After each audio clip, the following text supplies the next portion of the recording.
Olá, amigo reparador, bem-vindo a mais um programa da série Como Instalar da MTE Thomson. Meu nome é Rogério Costa e eu vou passar para vocês todas as informações para a correta instalação dos nossos produtos. Antes de começar o seu trabalho, verifique se você tem as ferramentas corretas e os utensílios para facilitar o seu trabalho. Lembrando que o uso de equipamento individual de proteção é recomendável também. Quanto ao descarte de materiais líquidos, fique atento à correta destinação de cada um deles. Para a troca do plug eletrônico do Corsa, por exemplo, recomendamos retirar a bobina de ignição.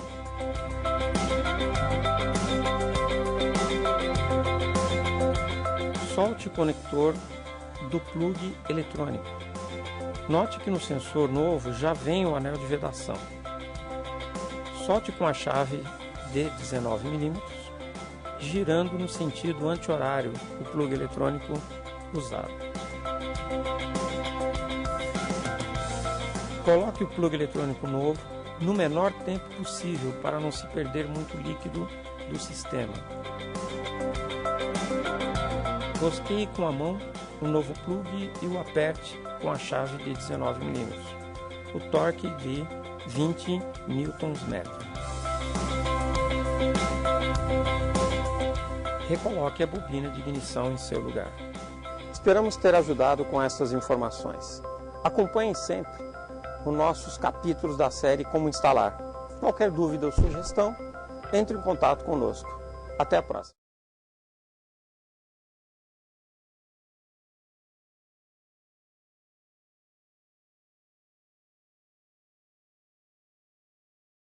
Olá, alunos do Universo do Mecânico, bem-vindos a mais uma aula técnica. Hoje, o nosso encontro de número 14 de 2015, onde estarei aqui trazendo informações e dicas para vocês sobre o Onix, isso mesmo, GM Onix, motor 1.4, 8 válvulas flex. Sejam todos bem-vindos a mais uma aula no seu UMEC. Deixa eu ver quem já está linkado, participando da aula ao vivo. Muitos alunos nos acompanham também, né, na aula gravada. Um grande abraço a todos. Vamos lá. Angelino Flores Bernardo, Cláudio Sales Viana, Ednilton Custódio, Felipe Leal Rocha, Genério Possamay. Um abraço aí para o Magno Bertoldi, Marcos Gutierrez. Também o Diomedes de Brasília linkado, pessoal da KDS Automotiva. Como sempre, turma que nos acompanha e vão no dia a dia melhorando, aprendendo e crescendo profissionalmente aqui nas aulas do seu Universo do Mecânico. Bom, hoje é a aula de número 14. Vamos ver qual é o tema, qual é o assunto, né? O nosso 7º encontro sobre este GM Onix 1.4 Flex, sensor parte 4. Então, a aula 4 de sensores, é a última aula sobre os sinais de entrada do Onix, que tem um sistema Multec H N14Y. Multec H N14Y. Esse é o nome do sistema. Quando falamos que é o nome do sistema, o que é? O sistemista que dá esse nome, né? Os nomes Multec são sistemas Delphi, né? Quando você tem a sigla IAW, são sistemas Marelli. Quando tem sigla M ou Motronic, são sistemas Bosch. Tá? E aí você vai melhorando e avaliando mais e melhor cada sigla, cada montadora, cada sistemista que nós temos aqui no Brasil, né? São muitos carros, muitas montadoras, e também muitos sistemas aplicados no gerenciamento eletrônico do motor. Ainda bem que nesse caso do Onix tem um motor só, né? Dois motores, 1.0 e 1.4, mas com o mesmo tipo de sistema. Só muda o mapeamento da unidade de controle eletrônico. Então, como temos o Onix 1.0, 8 válvulas flex, 1.4, 8 válvulas flex, o sistema em si, sensores, componentes, você tem ali tudo idêntico, igual. Muda bico injetor e a unidade de controle eletrônico do motor. Até bomba, filtros, velas, tudo idêntico. O que vai mudar são os injetores, por causa da vazão, e a unidade que faz o mapeamento. Então, temos dois tipos de unidades. A HN14Y, obviamente, né? Esse N14Y é do que? Da 1.4. E HN10Y. A 10Y é do motor 1.0 flex, tá? E fica mais claro essa diferença para vocês. Então, essa aula serve tanto para 1.4 como para 1.0 tranquilamente. Bom, o que nós veremos então nesta quarta aula sobre os sinais de entrada? Aula 7.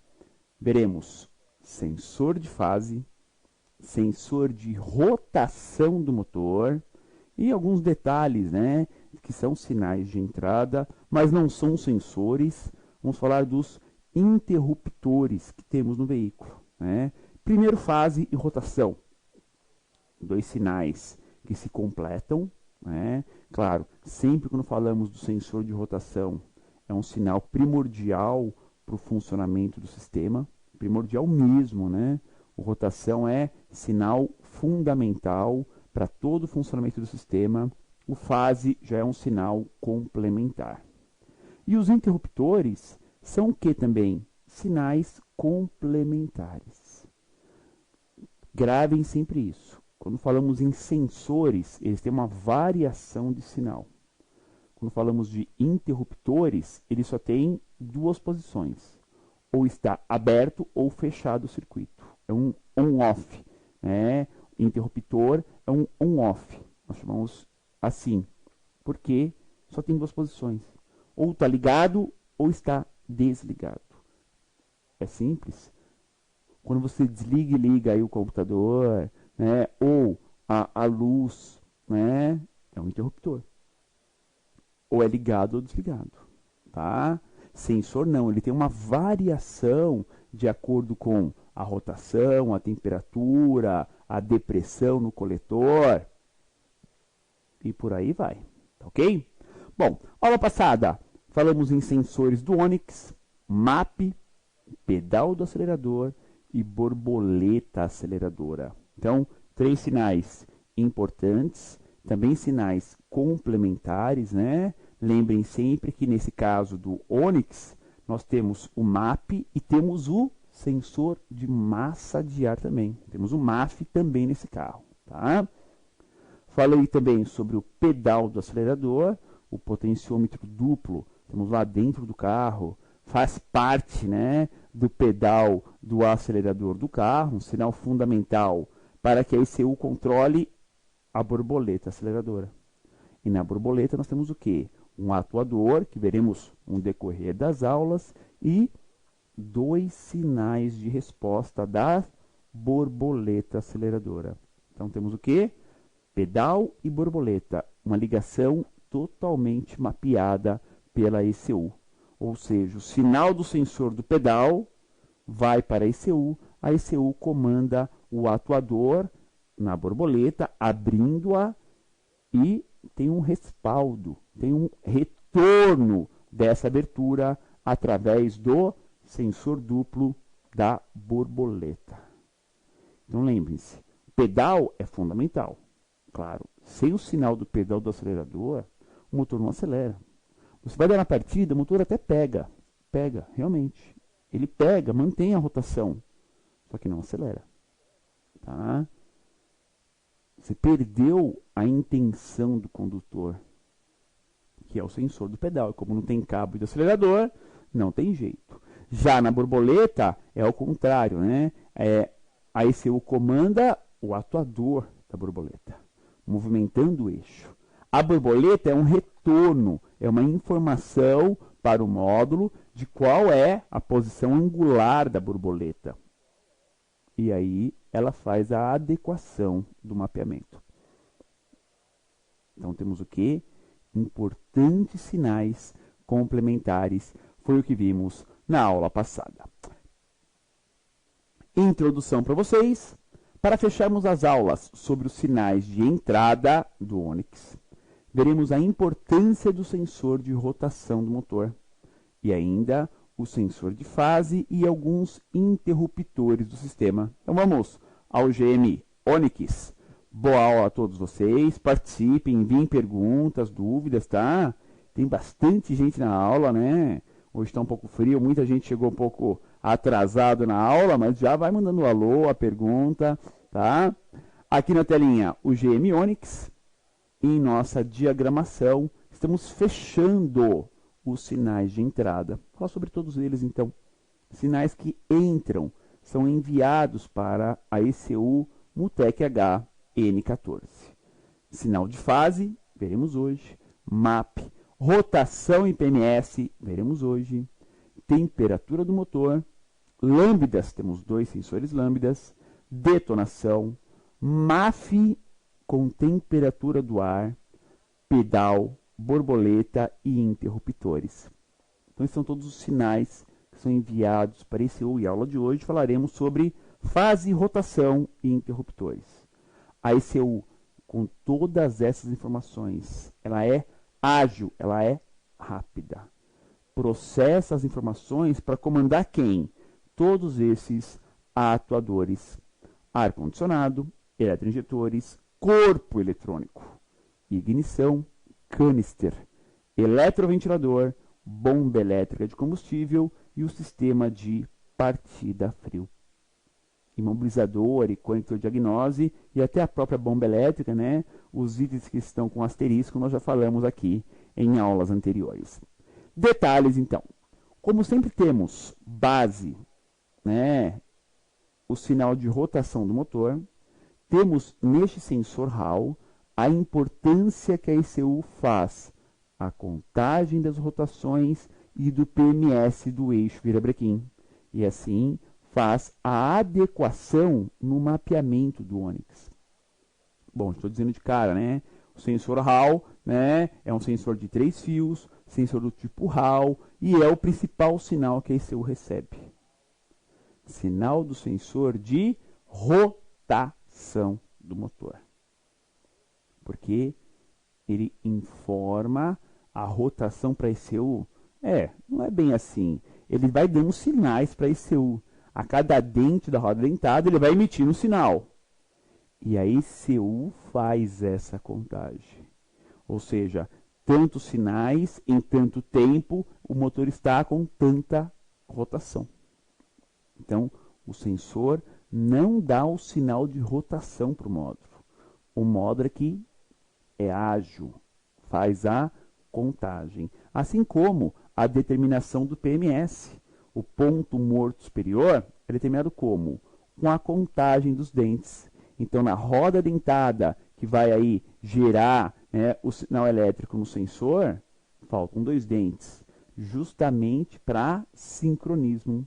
E como essa roda dentada é montada na polia, e a polia só encaixa em uma posição única no virabrequim, temos o quê? Uma contagem, 20 e 50, ou seja, o 20º dente e o 50º dente são dentes de PMS, ponto morto superior, dos cilindros gêmeos, 1 e 4, 2 e 3, tá? Onde está localizado o sensor de rotação do motor? Olha a flechinha, na frente do motor. Então está lá na parte frontal, dianteira do motor do veículo. Vamos aqui à teoria, então.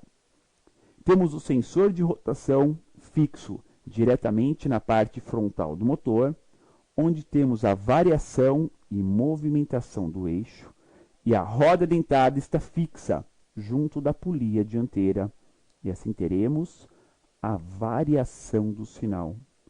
Então o sensor está fixo, não mexe. Está fixo junto do bloco do motor, apontando para a polia dianteira do eixo virabrequim do motor.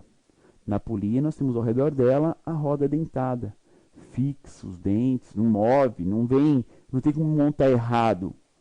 E nessa roda dentada temos a falta ou falha de 2 dentes.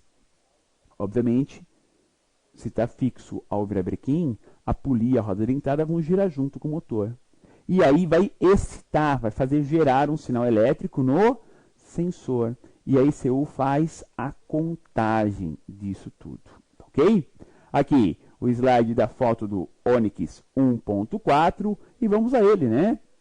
Eis aqui a foto do sensor de rotação do Onix. Lembra muito, assim, pessoal, no visual rápido, né? Tamanho, assim, sensor de rotação de Celta. Os que usam a polia dianteira, família Palio, Uno, lembra bastante. O sensor pequeno, fixo por um único parafuso no suporte e não tem ajuste, ou seja, não tem qualquer tipo de regulagem angular, nem mesmo de distância, de altura. Montado em posição, não dá nem para errar. Tá? E claro, a parte inferior do sensor é que vai estar apontando para a roda dentada. E o sensor é simples. Sensorzinho RAL, 3 fios, super simples, pequeno. Tá? Não é mais uma coisa absurda, grande. Não. Uma peça pequena, carcaça plástica, né? E funciona bem. Até mesmo a questão de interferência magnética externa. Não temos, até nisso, tá? Temos o que então? Um funcionamento de um sensor que simplesmente manda o sinal elétrico para a ECU. E a ECU faz o quê? Faz a contagem, ou seja, ela conta esses pulsos, esses dentes. Vamos lá, continuando então com a teoria. O sensor de rotação tem a função de informar a ECU através de pulsos digitais em onda quadrada, a rotação e o PMS do motor. Assim, a ECU consegue mapear praticamente todos os atuadores, pois utiliza esse sinal como base. Para para pensar já nisso, pessoal. Sério, para pensar nisso. Por que se fala tanto que sensor de rotação é fundamental? Vamos pensar nos atuadores? Para o módulo controlar o tempo de injeção, a rotação do motor é importante? Muito importante. Porque quanto mais alta a rotação, mais combustível tem que ser injetado. Ignição. Para controlar a ignição, o sensor de rotação é importante? Ele é fundamental. Por quê? Como que eu vou controlar a ignição se eu não sei quantos giros está o motor? E não sei quem é o PMS? Fundamental. Para controlar a marcha lenta, precisa de rotação do motor? Precisa. Controlar o canister? Precisa. Ou seja, praticamente para todos os atuadores, você precisa do sinal de rotação. Ah, a partida frio precisa? Precisa. Está dando uma partida no motor, o sensor de rotação já está trabalhando. Se você for ver a rotação do motor na partida, ou com scanner, ou com osciloscópio, na partida, o motor não pegou, estou lá, ó, olha a rotação do motor, mais ou menos 300, 400 RPM, de 300 a 400 rotações por minuto. Sério, na partida ele já está trabalhando. Então até para a partida frio ele funciona também, né? O rotação não vai influenciar tanto o ar-condicionado, o eletroventilador, tá? Mas não adianta. Sem ele, não funciona o motor. Ele é um sinal base para os principais atuadores do sistema, tá? Então, sem a rotação, que já é PMS junto, o sistema, né, não consegue mapear ignição e injeção. Ou seja, o motor não pega, tá? Funcionamento para vocês. Aqui é a polia dianteira do motor, ó. Tá vendo, ó? A roda dentada já faz parte da polia dianteira desse GM e ele tem encaixe único, né, na chaveta junto da polia dianteira do motor. Observem aí em destaque, né, junto aí a marcação em vermelho, a ausência de 2 dentes, né, bem na roda dentada. Então, se nós olhamos, né, a roda dentada, vamos ver que faltam 2 dentes, né, propositalmente. Por que propositalmente? Porque a falta desses dois dentes é para sincronismo, é para determinar o PMS. Ou seja, é como se a ECU perdesse a contagem depois dos dois dentes. E aí começa 1, 2, 3, vai até o 58, perde a contagem. 1, 2, 3, 4, vai até o 58. Ou seja, o primeiro dente após a falha de dois dentes, ele é o número 1. E o último dente antes da falta de dois dentes, ele é o dente 58. Sim, é só esse o contar, é simples isso. E aí ela consegue determinar, né, rotação e ainda o ponto morto superior. Porque temos esse motor 4 cilindros, 2 e 2 gêmeos, 1 e 4, 2 e 3. Se sabe a posição do 1, sabe a posição do 4, a nível de virabrequim. Se sabe a posição do 2, a posição do 3 é a mesma, no nível do virabrequim. Claro, o comando de válvulas é outra história. Mas no virabrequim, o 1 e o 4 sempre estarão na mesma posição, tá? Não muda. E o 2 e 3 também sempre estarão na mesma posição, não muda. O que determina a fase do motor, se ele está na admissão, compressão, combustão ou escape, é o comando de válvulas, tá? O virabrequim não determina isso, tá? Como que funciona, então, essa tal dessa roda dentada? Vamos lá. Está apontado para a roda dentada, fixa na ponta do eixo virabrequim. E assim, terá seu campo magnético variado, variando assim seu sinal elétrico digital. Na roda dentada, temos a ausência de dois dentes para sincronismo. Então, o sensor de rotação está apontado para onde? Para a roda dentada. Não tem ajuste nem angular, nem de distância. Posição única. Ele aponta para o eixo virabrequim, tá? E acabou. Assim que ele é energizado, como que ele é energizado? Pela ECU. Ao ligar a ignição, a ECU já energiza o sensor de rotação. Já manda positivo e manda negativo. O fio de resposta vai ser o que, na verdade? A excitação do sensor, ou seja, quando um dente se aproxima e sai dessa face do sensor. Ele gera um sinal elétrico digital, onda quadrada. E assim, para eu fazer a contagem da onda quadrada, é muito mais fácil, é muito mais rápido e simples, né? Porque é um sinal digital. E o que o faz? Simplesmente a contagem. Falei para vocês, esse cara aqui, ó, o sensor de rotação do motor, esse carinha aí, ó, ele não manda a informação de rotação para o módulo. Não manda. Ele manda o quê? A informação de pulso elétrico. E o módulo é que faz a contagem. Tá? E aí consegue determinar primeiro cilindro, segundo, terceiro e quarto. Como que é esse cálculo? Simples. Imaginem que a roda dentada tivesse, ao invés de 58 e ausência de dois dentes, né, 60 dentes. Ok. Em uma volta do virabrequim, quantos sinais a ECU recebeu? 60. Em duas voltas, 120. É só contar. É pura e simplesmente contagem, pessoal. Agora, a precisão do mapeamento é absurda. Se pararmos para analisar que o motor, né, para ele ter uma volta completa, o eixo virabrequim, ele dá quantas voltas? Ele dá 360 mais 360 graus.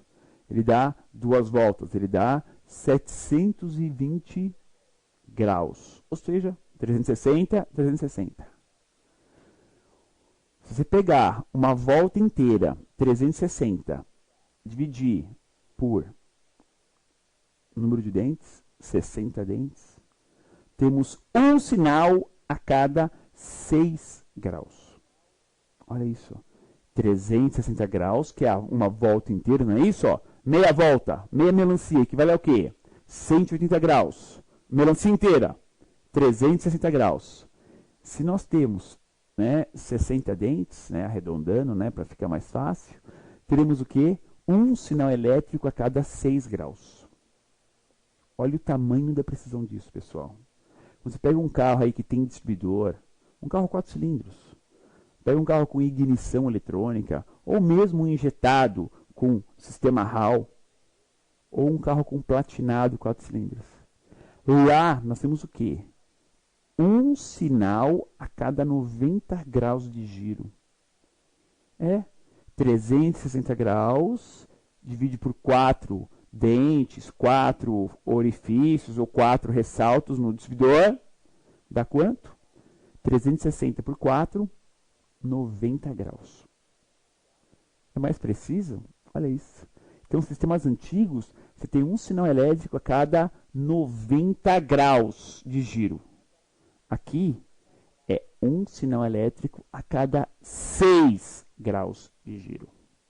Diferente, né? 90 para 6? Muito diferente. Tá? Vamos às ligações, então, do sensor de rotação do motor? São 3 fios, porque ele é um sensor do tipo HAL. Tá? Os 3 pinos estão ligados da seguinte forma. Pino 1 do sensor está ligado ao pino 18, conector 2. São os 5 volts que o módulo manda para o sensor funcionar. Pino 2 está ligado ao 45, conector 2 do módulo, massa negativo. Pino 3 ligado ao 26 da ECU, conector 2, sinal de resposta. Então, 1, 2 e 3, simples e direto, né? 1 positivo, 2 negativo, 3 resposta, sinal elétrico. Como que eu testo? Posso testar diretamente com osciloscópio, com multímetro, mas é 5 volts, tome cuidado para pegar esse sinal, não é muito fácil. Caneta de polaridade, se ela trabalhar com 5 volts, você pega, senão não vai pegar as tradicionais, tá? Ou até mesmo com o scanner. Deu partida, marcou no scanner, beleza. Teoricamente ele está funcionando, tá? Então está aí as ligações do sensor de rotação do motor. E o PMS, ó, olha a foto legal lá no carro, ó. Olha aí, ó. Lá no carro, ó, polia dianteira do motor, a capa plástica da correia dentada, dá para ver bem ali, né, ó, a roda dentada, né, os dentes, correia auxiliar, correia do ar-condicionado, tá? Então ali as duas correias auxiliares desse motor. Além, é claro, aqui na capa plástica temos a correia sincronizada, né, correia dentada. O que é o PMS? Vamos lá. PMS, além da contagem da rotação do motor, a ECU consegue determinar o PMS, o ponto morto superior dos cilindros gêmeos, 1 e 4, 2 e 3. Assim, apenas com o sensor de rotação, o motor funciona, pois é possível mapear as funções básicas do sistema. Então, só com o sinal de rotação, o motor já pega, ele já funciona. E assim é possível fazer o quê? Funções básicas. O motor pega a sua rotação. Ah, vai ficar meio esquisito para acelerar. Claro, vai ter alguma diferença. Mas ele já inicia o seu funcionamento. Tá? Porque é um sinal base, é um sinal fundamental para todo o gerenciamento e mapeamento do sistema. Agora, cuidado com o sinal de rotação, porque ele pode estar informando errado devido ao empenamento da polia dianteira. Sim, polia dianteira com, né, empenada vai ter variação no sinal do sensor. Folga na bronzina do mancal primeiro do motor, né, do virabrequim, tende a oscilar o virabrequim, também dá, né, erro. E por aí em diante. Não pode ter variação de distância entre a roda dentada e o sensor. Tem que estar o quê? Sempre na mesma distância, para não ter qualquer tipo de problema. Belezinha? Painel de instrumentos aqui do Onix, né? Painel que parece um painel de moto, né? Esse carro tem, né? Lembra, não lembra? Lembra muito um painel de moto, né? E vamos, claro, a mais uma dica aqui no seu Mac. Sem o sinal do sensor de rotação, o motor, né, não teremos o sinal de rotação e assim o motor não funcionará. Portanto, é um sinal fundamental para qualquer funcionamento do motor. É sinal base, é sinal de base, de alicerce para todo o mapeamento. Belezinha?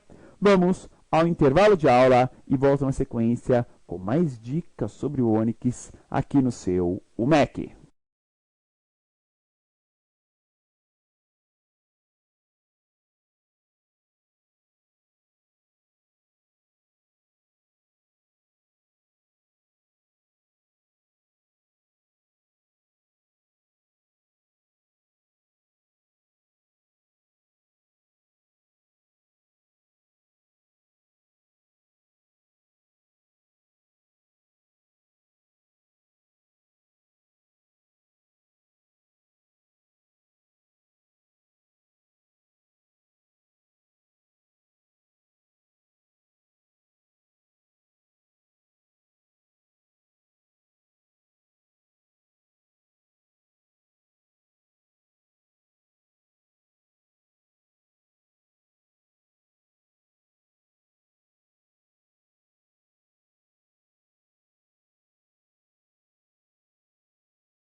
Muito bem, alunos do MEC, vamos lá, retornando com o nosso treinamento, né? Falando, né, ainda sobre medições da rotação do motor, até mesmo para dar mais dicas, né, de como testar a rotação do motor.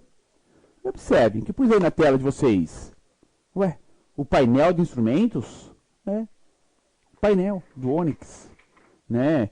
Brinco, né? Parece um painel de moto, não parece? O painel do Onix, do Sonic, nessa linha GM nova, o painel parece um painel de moto, né? Lembra bastante de motos modernas, né? O velocímetro digital e um contagiros analógico, né? Lembra bastante um painel de motos de grande porte.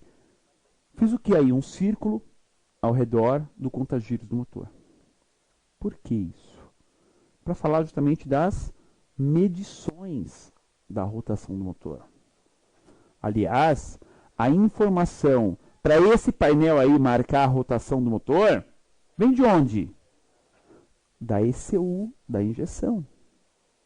Com base na informação do nosso tema da aula de hoje, com base na informação do sensor de rotação.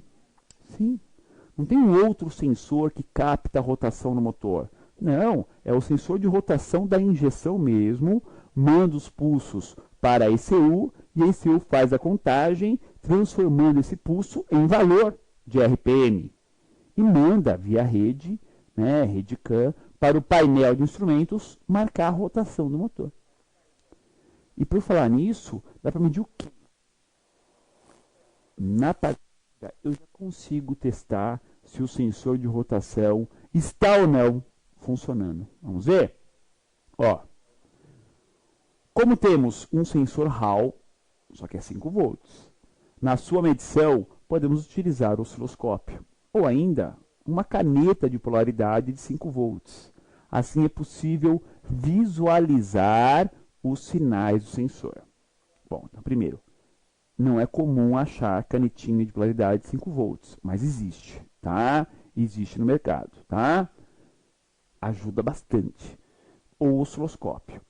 Conecto no fio 3 lá do sensor e vou dar partida. Claro, né? Para o sensor de rotação funcionar, tem que fazer o quê?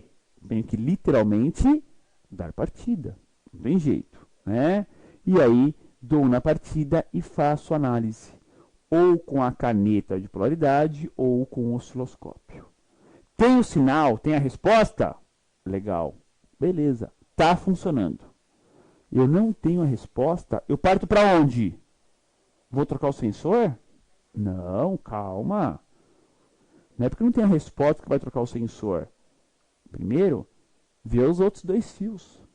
vê se tem um negativo e vê se tem os 5 volts para o sensor funcionar. Claro, não é porque não tem um sinal de resposta do sensor que o defeito é o sensor. Não. Pode faltar aterramento, pode faltar os 5 volts, ou seja, qualquer um dos 2 fios tiver algum problema nessa alimentação, não teremos a resposta, tá? Aí sim, tem o positivo, tem o negativo, dá na partida, o virabrequim movimenta, a roda dentada gira, e o sensor não manda sinal nenhum, aí ele está morto. E ele é RAW, não dá para medir resistência.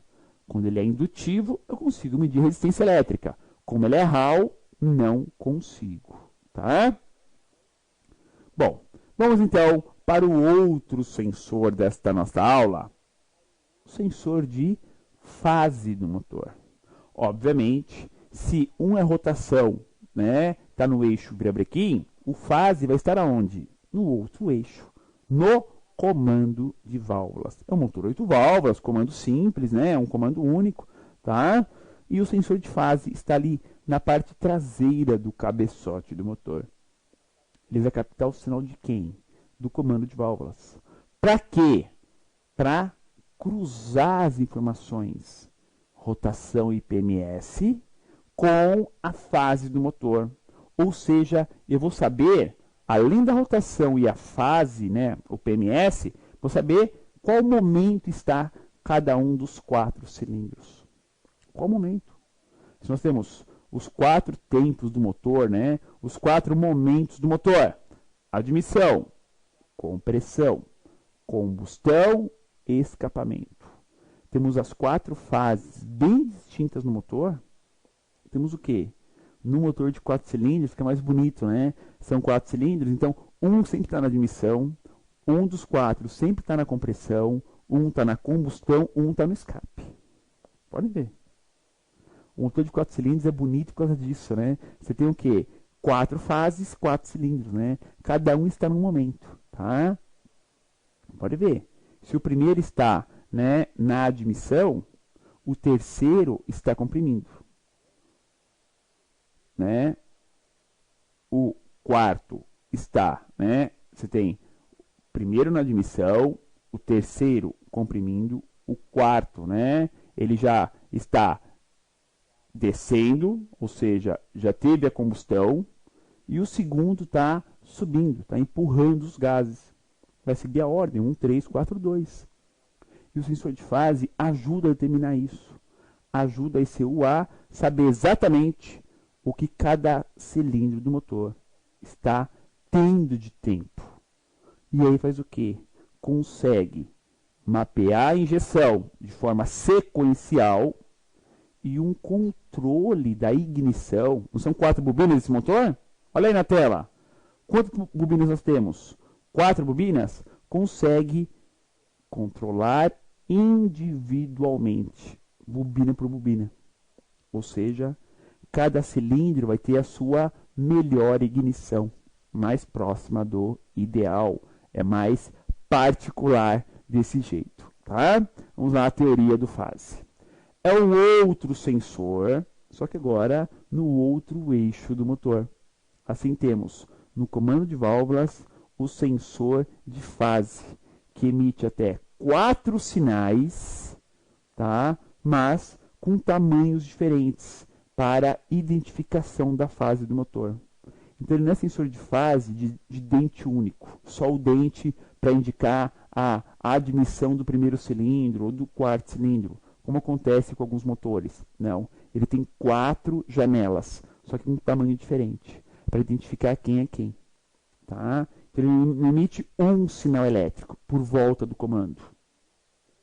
Ele emite 4, sendo que um deles é diferente, é um pouco menor, para justamente saber quem é o primeiro cilindro.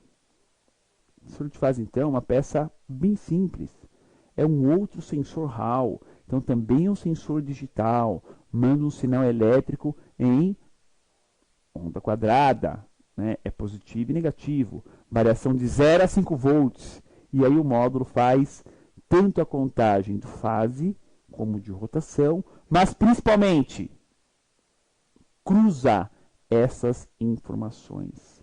Faz esse cruzamento para saber exatamente quem é quem. E aí aquele mapeamento, né, de graus que eu falei, né, consegue controlar dente por dente do comando do sensor de rotação. A cada 6 graus, você tem um mapeamento muito melhor. A precisão de mapeamento muito mais alta, se comparando aí com os 90 graus de carros com distribuidor. Tá? A peça. Eis aqui então o sensor Hall, ó, pequeno. Lembra até bastante, né, o sensor de rotação. Olha o sensor de fase, ó.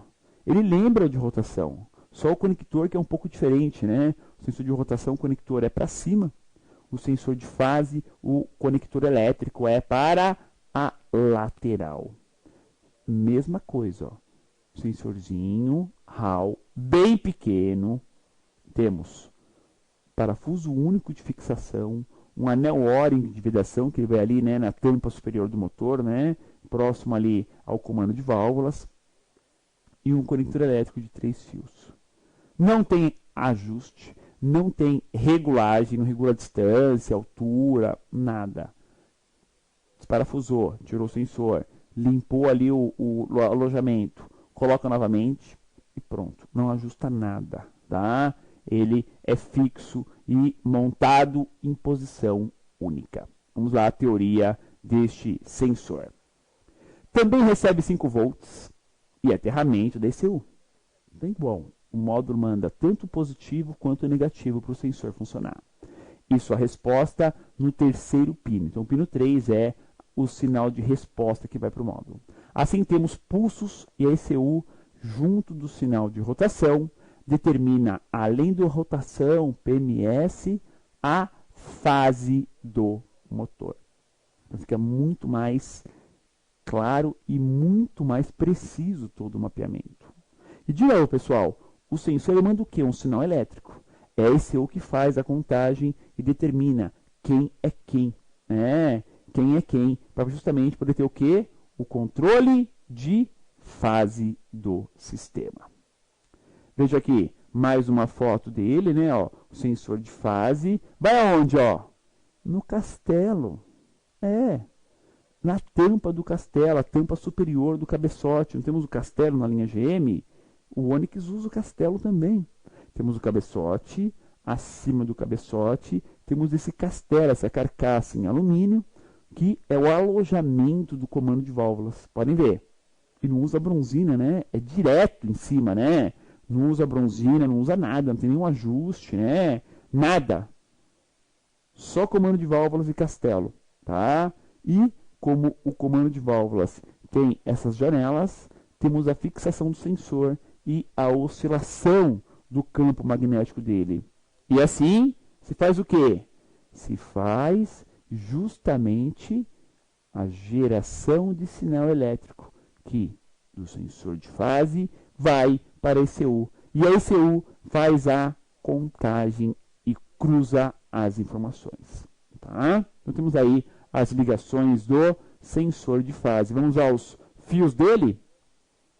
São 3 fios ligados ao sensor de fase, sendo pino 1 ligado ao 54, conector 2 do módulo, 5 volts. Então é o positivo para o sensor de fase.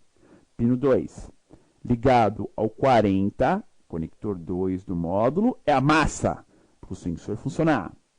Pino 3 ligado ao 27 do módulo, também conector 2, é o sinal de resposta. É o que vai o sinal para a ECU fazer a contagem justamente da fase do motor. Legal? Muito bem. Então falamos da rotação e do sensor de fase. Viram que os dois não têm valor de resistência elétrica, porque são sinais digitais. Não tem resistência elétrica. É um Hall, tem até o ímã na sua ponta, né? Mas não tem a resistência, tem a bobina para você medir. Ele é um sensor tipo cristal, tipo Hall, tá? Então ele não tem como você medir a resistência. Dá para ver o sinal no osciloscópio, ou caneta de polaridade 5 volts, ou até no scanner, né? Em leituras também dá, tá? Mas você não vê resistência elétrica, porque não tem. Vamos aos interruptores do sistema, né? Porque, além de sinais de entrada, temos também alguns interruptores. Como falei, né? Interruptor é o quê? É um abre e fecha. Vamos aqui a imagem primeiro, né? Ah, claro, né? Interruptor da luz do óleo. Né? A famosa cebolinha do motor, cebolinha do óleo, como que fala na sua região? Né? Cada região do Brasil tem um nome essa peça, né? Interruptor da pressão do óleo lubrificante. É um nome mais técnico, né? Interruptor da pressão do óleo lubrificante. Se falar todo esse nome numa autopeça, é capaz do vendedor de peças nem saber que peça eu estou pedindo. Agora se eu chego no balcão e peço, me veja uma cebolinha do óleo. Em algumas regiões, me manda uma ceboinha do óleo. Ceboinha, né? Alguns chamam de perinha, né? Perinha do óleo do motor. Algumas regiões chamam essa peça de perinha, né? Bom, o que tem a ver o interruptor da pressão do óleo com a injeção eletrônica? E aí? Nada. Muito pouco, na verdade. Tá? O que se aproveita, na verdade, pessoal, para onde vai a informação desse cara aí? Interruptor da pressão do óleo lubrificante. Para onde vai essa informação? Vai para o ABS? Não. Vai para o airbag? Não. Vai para a injeção eletrônica? Precisa ir para a injeção eletrônica?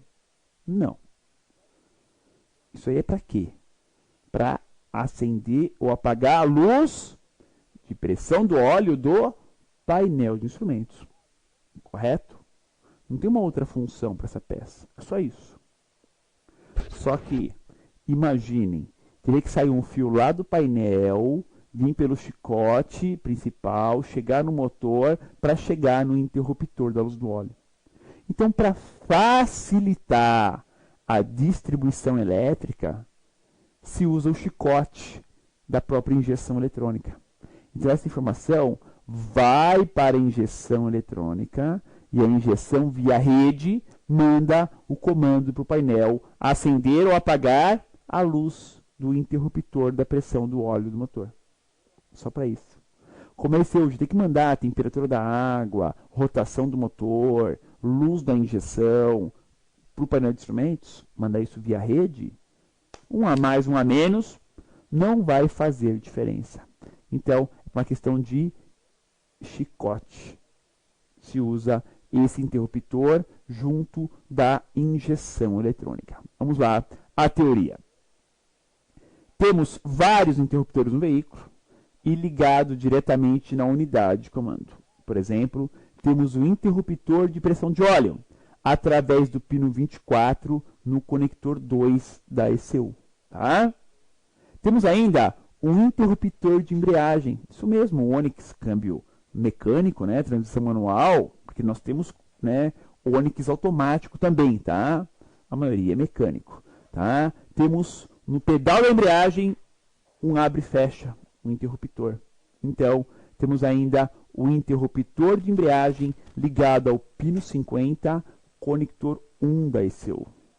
Então, temos aí alguns interruptores neste veículo, que vão, como falei, não são sensores, mas vão ajudar a melhorar e adequar mais ainda o mapeamento do sistema. Isso que é interessante, né? Melhora de alguma forma, deixa o sistema mais completo, com controle melhor em cima de tudo. Belezinha? Aqui, a central eletrônica do Onix, né? Ó, a unidade de controle bem ao lado da bateria do carro, né? Sistema Delphi Mutec. E mais uma dica. O sinal de fase é um sinal complementar, ou seja, mesmo com falhas neste sinal, teremos um funcionamento normal do veículo, mas com ele o mapeamento fica mais adequado e mais dentro dos padrões de emissões de poluentes. Então, o sensor de fase deixa o quê? A injeção mais próxima do ideal, principalmente na questão de emissões. Não é muito, mas já ajuda um pouco, tá? Não é que o carro vai poluir bem mais se tiver sem o fase. Não, mas já ajuda um pouco mais, com certeza. Belezinha? Vamos à pergunta da aula. Podemos ter falhas no sensor de rotação do motor? Será? Resposta: podemos sim. Quando isto ocorre, teremos falta. Não teremos tanto ignição, né, bobina centelhano, nem tempo de injeção. Falha no rotação, corta-se os dois, tanto ignição como injeção. Não tem centelha, não tem pulso nos bicos, corta tudo. Por isso que o sinal de rotação do motor é um sinal base, ou seja, ele é alicerce para os principais mapeamentos do sistema. Belezinha? Vamos ao intervalo de aula e volto na sequência com o nosso plantão de dúvidas aqui no seu MEC.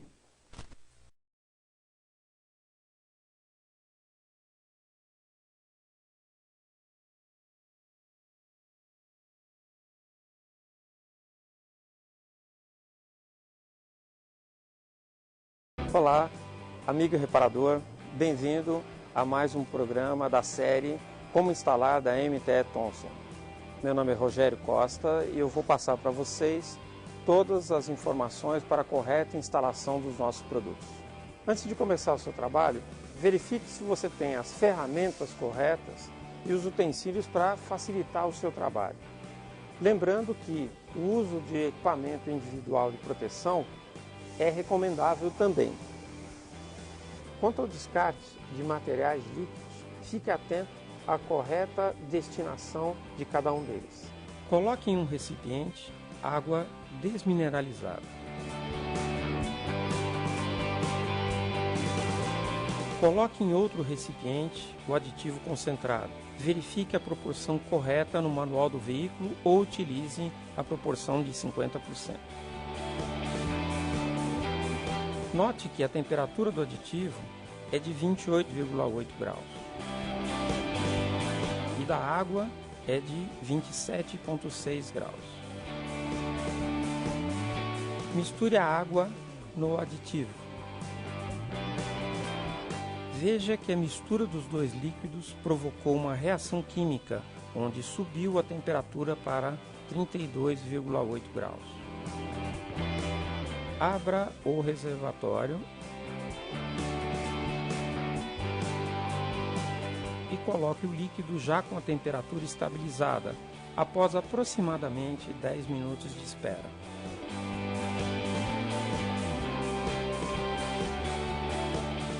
A sangria do sistema. Solte o sensor de temperatura, por exemplo, pois ele está em um ponto mais alto do motor.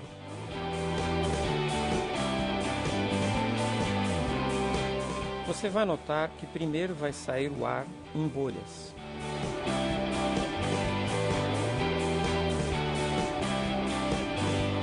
Após o ar sair, sairá um pouco de aditivo antigo, na cor verde neste exemplo.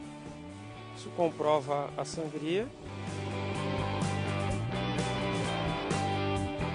Logo que começar a sair o líquido novo, rosa, será o momento de recolocar o sensor.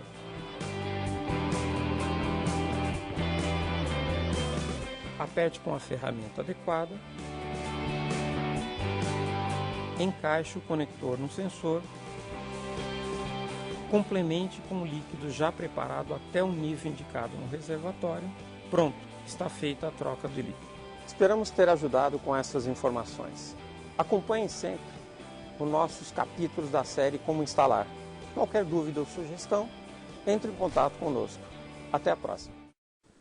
Muito bem, alunos do MEC, vamos lá com o nosso plantão de dúvidas ao vivo.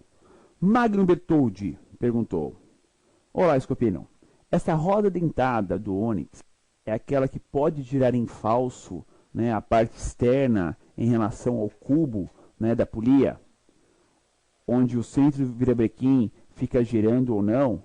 Sim, na verdade, né, nós temos o que nas polias, praticamente em todas as polias, né, de motores modernos, é o chamado damper, com D, tá? Damper chama-se. O que é? Nós temos borracha prensada entre duas polias que se encaixam, uma pequena e uma externa. Qual é a finalidade do damper? Minimizar as vibrações, as oscilações da polia. Tá? Essa é a função dele. Essa borracha com o tempo, fadiga, aquecimento do motor, lavagem do motor com ácidos, né? Acaba deteriorando. E aí você pode ter um deslocamento. Tá? Quando isso acontece, vai mexer diretamente no mapeamento do motor. Vai estourar, vai pipocar, vai explodir na admissão, né, na hora que dá partida, em vez de ter a combustão na fase certa, ele dá uns pipocos na admissão ou no escape. Então, realmente, isso pode acontecer. Como que você faz para verificar? Simples. Marque com um X as duas partes e dê partida no motor. Ela tende a deslocar e aí vai desalinhar as marcações que você fez, tá ok? Pergunta do Magno Bertoldi também, ó. Professor, analisando os sinais de rotação e fase no osciloscópio, consigo detectar se a correia dentada está fora do sincronismo? Bom, se o seu osciloscópio for de 2 canais, ou seja, conseguir medir 2 pontos ao mesmo tempo, eu consigo na tela do osciloscópio ver realmente, né, a fase junto do 20º dente do rotação. É só contar, tá? E aí você consegue identificar pelo osciloscópio se tem ou não correia sincronizadora fora de posição, tá? Uma pergunta aqui do Zé Almir, lá do Piauí. Olá, professor. Em relação a um sistema Multec, tá? O motor funciona normal. Quando eu ligo o ar-condicionado, cai a rotação e não acelera mais. Ele fica baixinho, em torno de 590 RPM, e o motor não acelera. Posso pisar e não responde, tá? Aí, eu desligo o veículo, desligo o ar, volto ao normal. Bom, tem alguma informação errada ao ligar o ar-condicionado indo para ECU, tá? Ou seja, de repente o comando do ar-condicionado que vai para ECU está com tensão errada, ou ao invés de ser negativo, está positivo. Porque começa onde esse comando? No botão do painel. Quando você aperta o botão do AC do ar-condicionado no painel, essa informação vai para a ECU. Primeiro, analise se esse ar-condicionado é original ou não. Começa por aí, tá? Faça essa análise. E depois é seguir esquema elétrico, tá ok? Uma outra pergunta agora do Cláudio Marco de Sales Viana, da Automecânica JC. Boa noite, Scopino. Quando uma sonda lambda está com defeito, A1 ou A2, temos a necessidade de trocar as duas sondas, porque elas são casadas, ou eu posso trocar apenas a defeituosa? Pode tranquilamente trocar apenas a sonda defeituosa. Não é que porque estragou a sonda 1, você trocar a sonda 2. Nada disso. Elas não são casadas, não tem um casamento entre elas. Tem apenas, né, um catalisador no meio delas, né? Sonda pré e sonda pós-catalisador. Mas, tecnicamente, você pode trocar uma independente da outra sem nenhum problema. Isso também é válido aqui, ó, para a aula de hoje. Rotação e PMS. Deu problema. Tem que trocar o fase também? Não. Não tem uma ligação direta entre um e o outro. São peças distintas com alimentação elétrica 5 volts e negativo distintos e resposta distintos. E aí eles estão o quê? Cada um no eixo, né? O rotação está no velbrequim e o fase está no comando de válvulas, né? São independentes, não há necessidade. E assim, pessoal, na prática, tá? No dia a dia da oficina, sensores hoje em dia, rotação, fase, temperatura, é muito raro dar problema. Muito comum sonda lambda por causa de combustível ruim, combustível adulterado, né? Aí é mais comum. Agora, os sensores, essa parte elétrica, eletrônica, cada vez menos temos problemas. Cada vez menos. As peças estão ficando menores, né? E com bem menos problemas, tá? Então, é analisar e acompanhar como que teremos o dia a dia na reparação automotiva. Belezinha? Muito bem, caros alunos do MEC, Fechamos hoje mais uma aula sobre o GM Onix. Semana que vem, começamos o que, ó? Atuador, parte 1. Primeira aula sobre os comandados da unidade do GM Onix. Um abraço a todos e até a nossa próxima aula.